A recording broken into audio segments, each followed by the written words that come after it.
بسا اوقات بہت سی محنتوں کا نتیجہ انسان دیکھتا ہے کہ ضائع چلا گیا. میں نے 10 سال محنت کی، حاصل کوئی نہیں نکلا. یہ ثمرات کیا ہیں؟ محنتوں کے ثمرات کا ضیاع. کوشش آپ نے کی، قسمت کی خوبی دیکھی ہے، ٹوٹی کہاں کمن، 2-4 ہاتھ جب کے لبے بام رہ گئے. Be prepared. ایک شاعر کے یہ اشعار ہیں، وہ کمیونسٹ تھا، میں نام بھی نہیں لیتا، لیکن یہ کہ یہ اسی انقلابی، چونکہ ان کا بھی ایک انقلابی نظریہ ہے، انقلابی عمل میں یہ سارے مراحل آتے ہیں. کوئی سیٹ بیک آیا، فرض کیجئے کوئی ناکامی ہو گئی، تو اپنے ساتھیوں کو دل بندھانے کے لیے یہ فصل امیدوں کی ہمدم اس بار بھی غارت جائے گی، سب محنت صبحوں شاموں کی اب کے بھی اکارت جائے گی. میرے نبی کے ثمرات کا جو لفظ یہاں آیا ہے، وَنَقْصٍ مِّنَ الْأَمْوَالِ وَالْأَنفُسِ وَالثَّمَرَاتِ، سب محنت صبحوں شاموں کی اب کے بھی اکارت جائے گی. دھرتی کے کونوں کھدروں میں پھر اپنے لہو کی کھاد بھرو، پھر مٹی سینچو اشکوں سے، پھر اگلی رت کی فکر کرو، پھر اگلی رت کی فکر کرو، جب پھر ایک بار اجڑنا ہے. ایک فصل پکی تو بھر پایا، تب تک تو یہی کچھ کرنا ہے. ایک مقصد ہے سامنے، انقلاب برپا کرنا ہے. ایک کوشش ناکام ہو جائے کوئی پرواہ نہیں، نیکسٹ. پھر تیار رہو ناکامی کے لیے. ایسا نہ ہو جو انگریزی میں کہتے ہیں hope for the best but be prepared for the worst.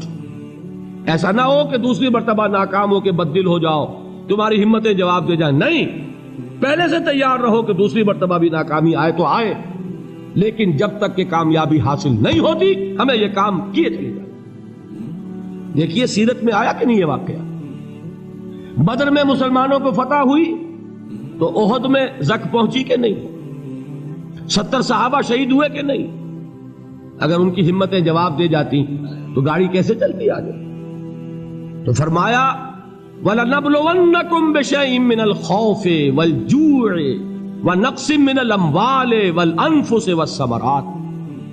ہم تمہیں لازم آزمائیں گے، خوف کی کیفیت سے، فقر و فاقے کی کیفیت سے، بھوک سے، جان کے نقصان سے، مال کے نقصان سے، محنتوں کے حاصل کے ضائع ہو جانے سے. وَبَشِّرِ الصَّابِرِينَ، اور اے نبی بشارت دیجئے صبر کرنے والوں کو. الَّذِينَ إِذَا أَصَابَتْهُمْ مُصِيبَةٌ، وہ کہ جب ان پر کوئی تکلیف آئے، کوئی مصیبت آئے، کوئی آزمائش آئے، قَالُوا إِنَّا لِلَّهِ وَإِنَّا إِلَيْهِ رَاجِعُونَ، وہ یہ کہیں کہ ہم اللہ ہی کے ہیں، اللہ ہی کی طرف لوٹ جانا ہے. یہ وہی انداز ہے جو میں نے فارسی کا شعر سنایا تھا آپ کو کہ سرے تسلیم خم ہے جو مزاج یار میں آئے. وہ ہمارا مولا ہے، ہمارا آقا ہے. اگر اسے یہی منظور ہے تو ہمیں بھی یہی منظور ہے. میں نے تسلیم و رضا کی بات کی تھی نا، آپ کو کچھ شعر سنائے تھے. ایک شعر اور سنیے، اور یہ کس کا ہے؟ محمد علی جوہر کا. ایک مرتبہ جیل گئے، ان کی ایک بیٹی جوان بیمار ہوئی، فوت ہو گئی. باہر چھوڑا انگریز نے، جاؤ بھائی دفن کر دو بیٹی کو. دوسری مرتبہ جیل گئے، دوسری جوان بیٹی اسی مرض میں مبتلا ہوئی. اب یہ جیل میں ہے، خبر پہنچی کہ دوسری بیٹی کے اوپر بھی اسی مرض کا حملہ ہوا ہے. ایک نظم لکھی ہے جس کا آخری شعر یہ ہے، تیری صحت ہمیں منظور ہے لیکن اس کو نہیں منظور تو پھر ہم کو بھی منظور نہیں. یہ ہے، جب تک یہ کیفیت نہ ہو اس میدان میں آدمی ثابت قدم نہیں رہ سکتا کہ میرے رب کو اگر یہ منظور ہے تو یہی مجھے منظور ہے، اور تیری صحت ہمیں چاہیے تو ضرور، لیکن ہمارے رب کو منظور نہیں تو ہمیں بھی منظور. راضی برضائے رب. وَبَشِّرِ الصَّابِرِينَ الَّذِينَ إِذَا أَصَابَتْهُمْ مُصِيبَةٌ قَالُوا إِنَّا لِلَّهِ وَإِنَّا إِلَيْهِ رَاجِعُونَ. نہ شود نصیب دشمن کے شود ہلاک تیغت، سر دوستہ سلامت کے تو خنجر آزمائے. اولئک علیہم صلوات من ربہم ورحمہ، یہی ہے وہ لوگ جن پر ان کے رب کی طرف سے عنایتیں ہیں اور رحمتیں ہیں. وَأُولَئِكَ هُمُ الْمُهْتَدُونَ، اور یہی ہے وہ لوگ جو کامیاب ہونے والے ہیں، ہدایت پانے والے، ہدایت یافتہ. اسی سورہ بقرہ میں ذرا آگے چل کر، یہ تو ہے 20واں رکوع، 19واں رکوع. 21ویں رکوع کی پہلی آیت ہے لیس البر ان تولوا وجوہکم قبل المشرق والمغرب ولكن البر من آمن بالله واليوم الآخر والملائكة والكتاب والنبيين وآتى المال على حبه ذوي القربى واليتامى والمساكين وابن السبيل والسائلين وفي الرقاب وأقام الصلاة وآتى الزكاة والموفون بعهدهم إذا عاهدوا والصابرين في البأساء والضراء وحين البأس.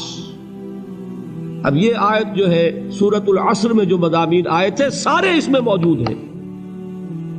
وہاں ایمان کا لفظ آیا، یہاں 5 ایمانیات کی تفصیل آ گئی، اعمال کی تفصیل آئی، اور آخری بات وہاں کیا ہے وَتَوَاصَوْا بِالصَّبْرِ، اور یہاں کیا ہے وَالصَّابِرِينَ فِي الْبَأْسَاءِ وَالضَّرَّاءِ وَحِينَ الْبَأْسِ، اور صبر کرنے والے. اصل نیکی ان کی ہے جو صبر کریں. کس میں؟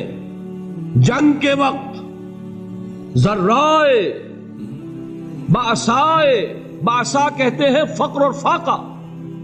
واحد آئے گا باس تو اس کے معنی جنگ، اور باسا جمع میں آئے گا تو فاقہ فقر بھوک. اور ذرائے جسمانی تکلیف، ضرر جسمانی تکلیفوں میں صبر کرنے والے، فقر اور فاقے میں صبر کرنے والے، اور جنگ کے وقت صبر کرنے والے. اولئک الذین صدقوا واولئک هم المتقون. یہ ہیں وہ لوگ جو صبر کرنے والے ہیں، یہ ہیں جو سچے ہیں، جو اپنے دعوے میں نیکی کے اور ایمان کے صادق ہیں، اور یہی وہ لوگ ہیں جو متقی. اگلی صورت ہے سورہ آل عمران. اس میں 2 لفظ آئے ہیں آخری آیت، یا ایھا الذین آمنوا اصبروا وصابروا ورابطوا واتقوا اللہ لعلکم تفلحون. دیکھیے یہاں صبر اور صابر جو تعلق جہد اور جہاد کا ہے وہی ہے صبر اور مصابرت.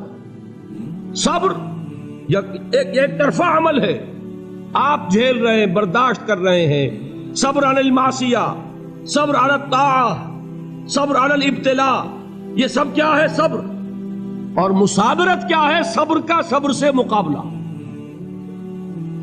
یہ سورہ آل عمران اب وقت نہیں ہے، میں آپ کو سناتا اللہ تعالیٰ نے کیسے کیسے مسلمانوں سے کہا.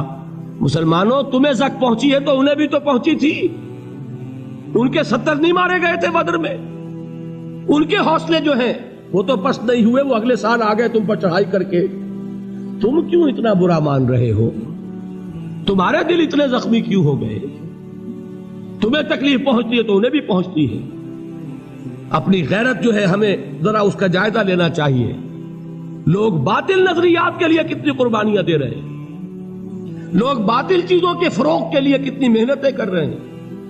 جیسا کہ میں نے ابھی کہا تھا، اسی غیرت کو چیلنج کرنے کے لیے، ذرا آپ کی حمیت دینی کو جوش دلانے کے لیے. قادیانی نوجوان کتنی تعداد میں اپنے آپ کو دین کے لیے وقف کرتا ہے، اور آپ کتنے نوجوان ہیں جو اپنے آپ کو دین کے لیے وقف کر دیں، اور ہوں وہ کھاتے پیتے گھرانوں کے لوگ. یہ نہیں ہے کہ اگر کوئی اور کام نہیں کر سکتا تو پھر یہ ہے کہ وہ دین کے کام میں لگ جائے. باصلاحیت لوگ، کھاتے پیتے لوگ، ذہنی استعداد رکھنے والے لوگ، اونچے گھرانوں کے لوگ، وہ وقف کریں اپنے آپ کو دین کے لیے. اس کے بغیر کیسے باہر آ جائے گی، کیسے رونق آ جائے گی؟ تو دنیا میں باطل نظریات والے جو ہیں، یہ بات کہی گئی ہے مسلمانوں تم اگر توحید کے لیے لڑ رہے ہو، دیکھتے نہیں ابو جہل کو، اس نے گردن کٹوائی ہے شرک کے لیے، شرک کے لیے گردن کٹوائے، اور تم توحید کے لیے گردن کٹوانے کو تیار نہ ہو. اس نے گردن کٹوائی کہ نہیں کٹوائی؟ اور کس طرح کٹوائی ہے؟ کیونکہ بڑا متکبر قسم کا، فرعون قسم کا شخص تھا. جب گردن کاٹنے لگے تو کہتا ہے ذرا نیچے سے کاٹنا، تاکہ جب تم نیزے کے اوپر چڑھاؤ میرے سر کو تو اونچا نظر آئے، معلوم ہو سردار کا سر. وہ بدبخت مرتے ہوئے بھی جو اس کی کیفیت تھی نا، اس کو ذہن میں رکھیے. تو یہ اس لوگوں نے قربانیاں دی، جانے دی. تو فرمایا اگر تم ان سے زیادہ قربانی نہیں دو گے، جو نوٹ کر لیجئے اس کو، مجرد اگر حق کو غالب کرنا اللہ کے ذمے ہو تو آنے واحد میں غالب کر دے گا، تمہیں تکلیف ہی دینے کی ضرورت نہیں. سمجھ رہے؟ کیا اللہ کے مقابلے میں کوئی باطل کی طاقت ٹھہر سکتی ہے؟ یہ تمہارے ایمان کا امتحان ہے، یہ تمہارے خلوص کی آزمائش ہے، یہ تمہارے امتحان کا ثبوت درکار ہے کہ اللہ تعالیٰ دیکھنا چاہتا ہے تم اس کے لیے اپنی جانیں قربان کرنے کو تیار ہو کہ نہیں، تم اس کے لیے تن من دھن لگانے کو تیار ہو کہ نہیں۔ اور یہ جان لو کہ اگر کفار اور مشرکین اور ملحدین اور باطل نظریات والے وہ جو کچھ قربانیاں اپنے باطل نظریات کے لیے دے رہے ہیں ان سے زیادہ اگر تم نہیں دو گے تو حق غالب نہیں ہوگا۔ انہوں نے جو صبر کیا ہے اپنے باطل نظریات پر، اگر تم اس سے زیادہ صبر کا ثبوت نہیں دو گے اپنے اس حق پر تو حق غالب نہیں ہوگا۔ اس لیے فرمایا یا ایھا الذین آمنوا اصبروا وصابروا، نہ صرف یہ کہ صبر کرو بلکہ صبر میں اپنے دشمنوں سے آگے نکلو، ان کے صبر سے بڑھ کر صبر کرو۔ ورابطوا، مرابطہ کہتے ہیں چوکس رہنا، ہوشیار، پہرا دو، ایسا نہ ہو کہ دشمن جو ہے غفلت میں تمہارے اوپر کوئی حملہ جو ہے کر بیٹھے۔ واتقوا اللہ، اور اللہ کا تقوی اختیار کرو، لعلکم تفلحون، تاکہ تم فلاح پاؤ۔